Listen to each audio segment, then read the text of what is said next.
A sala de reuniões tinha cheiro de café gasto e ar-condicionado demais. Carpete impecável, mesa longa de madeira escura, paredes de vidro refletindo a cidade. Dentro dela, um grupo de diretores esperava a entrada do presidente, Roberto Mendes. Entrou rindo, sacudindo um maço de papéis, com linhas verticais e ideogramas. Disse, com deboche, que daria o salário do mês para quem traduzisse aquele contrato recém-chegado da parceira chinesa. O riso ecoou. No canto, de uniforme azul, Conceição parou o rodo, ergueu o rosto e pediu o documento com calma. Dot. Ela tinha pele marcada por sol e sabão, cabelos presos num coque simples, mãos firmes de quem empurra carrinho de limpeza para sustentar casa inteira. Com 42 anos, limpava aqueles escritórios havia 3 anos, de madrugada até fim de tarde, sempre invisível. Recebeu as páginas, respirou fundo e começou a ler com voz limpa, sem pressa nem tropeço. Explicou que se tratava de um contrato de parceria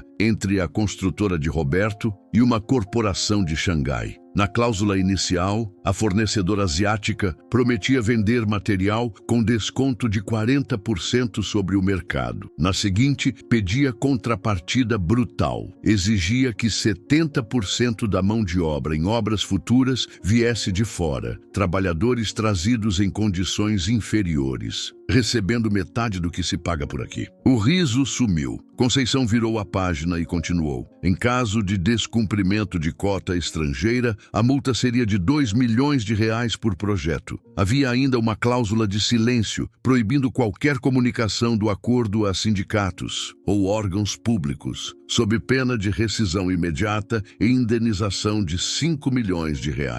O diretor financeiro empalideceu. Outro gestor levou a mão à testa. Roberto tentou interromper, mas ela pediu um instante e concluiu a leitura. Dobrou o papel, devolveu com educação e lembrou, sem levantar a voz, que a promessa de pagar estava feita diante de testemunhas. R$15 mil.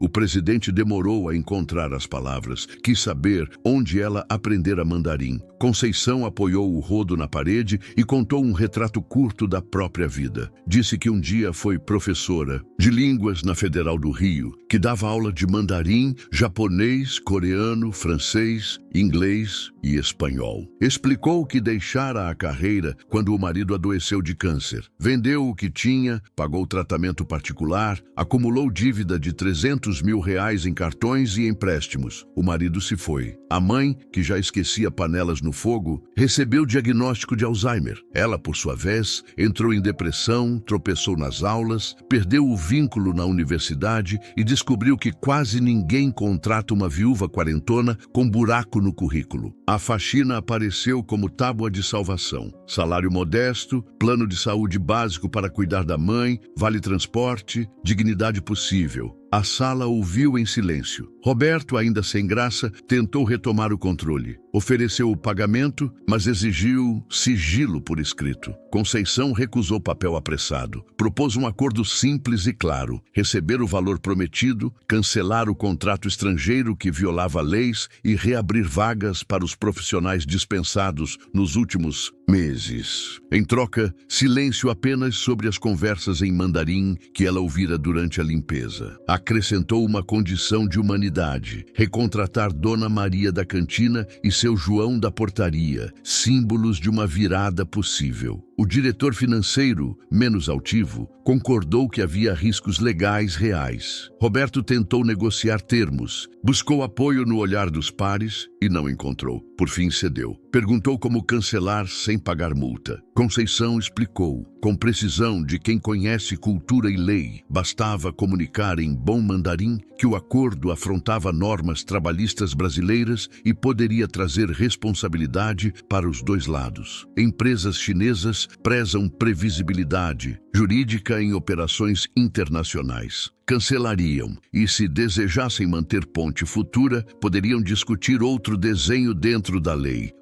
Roberto respirou aliviado e, num gesto raro de humildade, perguntou se ela aceitaria ajudar. Conceição topou, com condições claras por escrito. Além do pagamento de R$15 mil, queria um acréscimo mensal por consultoria linguística e um espaço de trabalho. A negociação foi objetiva. Ele ofereceu R$5 mil por mês, Ela pediu 7.000, fechamento em carteira e uma sala pequena no 10º andar que vivia vazia. Fecharam em 7.000, com registro formal, e a sala prometida DOT. Durante a tarde, os dois ligaram para Xangai. Roberto começou em inglês, hesitante, até que passou o telefone. Conceição conduziu a conversa em mandarim com naturalidade, explicou as barreiras legais e sugeriu encerrar sem sanção. A outra parte agradeceu a franqueza e concordou com o cancelamento, deixando portas abertas para uma negociação limpa no futuro. Roberto desligou impressionado. Percebeu, quase com vergonha, que a pessoa que varria o chão entendia mais de cultura de negócios do que ele imaginara durante toda a carreira DOT. No dia seguinte, Conceição chegou cedo, uniforme azul, pasta de documentos debaixo do braço. Conferiu a chave do novo espaço, arrumou a mesa, colocou uma caneca e um caderno. No meio da manhã, ajudou a recontratar seu João. Foi ao telefone com Roberto, explicou condições atualizadas, descreveu o plano de segurança com melhorias, ofereceu promoção para supervisor. Seu João aceitou, voz embargada. Na tarde seguinte, foi a vez de Dona Maria, volta com salário melhor e autonomia para revitalizar o refeitório com cardápio de afeto. Em 2 semanas, uma parcela significativa do quadro demitido estava de volta. Outros, já recolocados, receberam ligações respeitosas e propostas dignas. Nem todos retornaram, mas a empresa, pela primeira vez em muito tempo, olhou para a gente antes de olhar para a planilha. Conceição manteve a faxina de manhã por decisão própria e, na tarde, assumiu a consultoria. Organizou um pequeno manual de boas práticas para contratos internacionais, pontuou riscos, traduziu minutas, ensinou expressões essenciais em encontros com clientes estrangeiros. Criou ainda um ciclo de aulas de idiomas para funcionários 3 vezes por semana depois do expediente. Sala de treinamento lotada. Seu João no inglês básico, Dona Maria no espanhol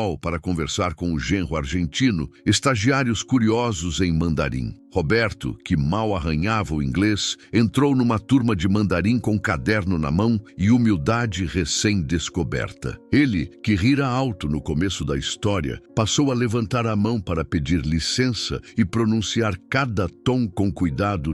Pouco a pouco, a cultura da empresa mudou. Pararam de falar por cima de quem limpa, aprenderam a pedir por favor e agradecer com nome e sobrenome. Conceição circulava entre corredores com o carrinho, o caderno de vocabulário e uma pilha de documentos para revisar. Não buscava palco, buscava coerência. Trabalhava com a mesma dedicação com que um dia varreu a sala, rindo sozinha, depois de apagar uma lousa cheia de cifras que não eram suas meses. Depois, Roberto propôs um passo além: abrir uma escola de idiomas. Conceição hesitou por responsabilidade, com a mãe e com os trabalhos já assumidos, mas aceitou começar pequeno. Alugaram 2 salas em um prédio próximo, montaram um quadro de professores experientes, muitos também vítimas de cortes e desânimo. Batizaram o projeto de Instituto de Línguas Conceição Santos. Em 6 meses, a escola alcançou turmas cheias em inglês, espanhol e mandarim. Em 1 ano, ganhou reputação por metodologia humana e rigorosa. Em 2 anos, tornou-se referência local. Em 3 anos, celebrou um aniversário com auditório lotado e presença de funcionários que um dia foram demitidos e agora eram alunos ou monitores. A universidade, que um dia dispensou Conceição por motivo de dor e sombra, ligou para convidar o retorno. Ofereceu carga parcial, livre para conciliar com a escola e a consultoria. Ela aceitou sem triunfalismo.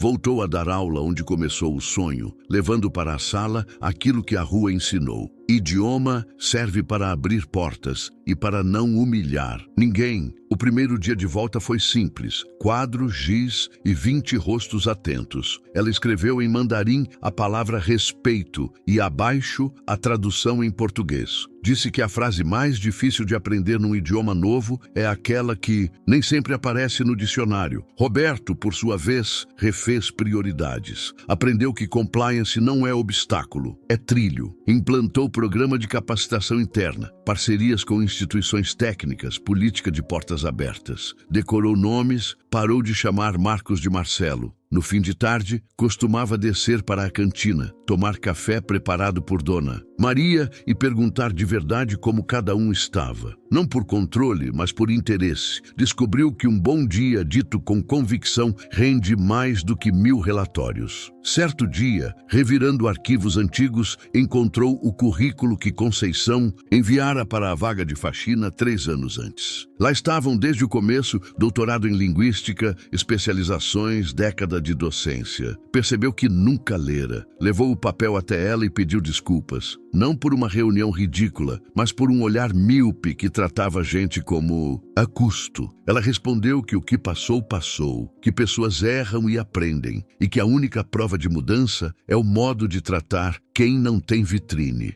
O tempo correu em passos largos. Em 5 anos, o Instituto atendeu 3.000 estudantes e formou mais de 5.000 pessoas com proficiência básica ou intermediária. A empresa adotou práticas trabalhistas exemplares, virou notícia por motivo certo. A bolsa de estudos criada, com os 15 mil reais daquela tarde, ajudou centenas de trabalhadores a estudar sem medo de faltar ao serviço. Conceição seguia limpando o próprio escritório na escola, não por necessidade, mas para lembrar de onde veio e para que ninguém esquecesse que dignidade começa no chão e chega ao topo sem perder o rumo DOT. Em uma celebração simples, sem holofote, Roberto falou para uma turma nova que começava mandarim no instituto. Disse que um dia apostou um salário para ridicularizar quem varria o chão e perdeu com justiça. Contou que aquela derrota foi a vitória mais cara e mais valiosa da sua vida, cara, porque custou orgulho, contratos tortos e dinheiro mal contado, valiosa porque devolveu humanidade e lhe deu uma amiga de verdade. Conceição, ao lado, completou que aprendeu a não julgar ninguém por crachá e que todo ser humano pode mudar quando aceita rever rotas DOT. No corredor, pouco depois, Conceição parou diante de uma aluna jovem que segurava o primeiro livro de mandarim com as mãos trêmulas. A moça disse que trabalhava na recepção de um hotel e sonhava em traduzir um dia. Conceição sorriu e respondeu que sonho fala todas as línguas, mas só ganha fluência com disciplina, gentileza e coragem. Abriu o livro na primeira lição e mostrou por onde começar. Nada de truque, nada de atalho, só o trabalho digno que sustenta pontes verdadeiras entre mundos.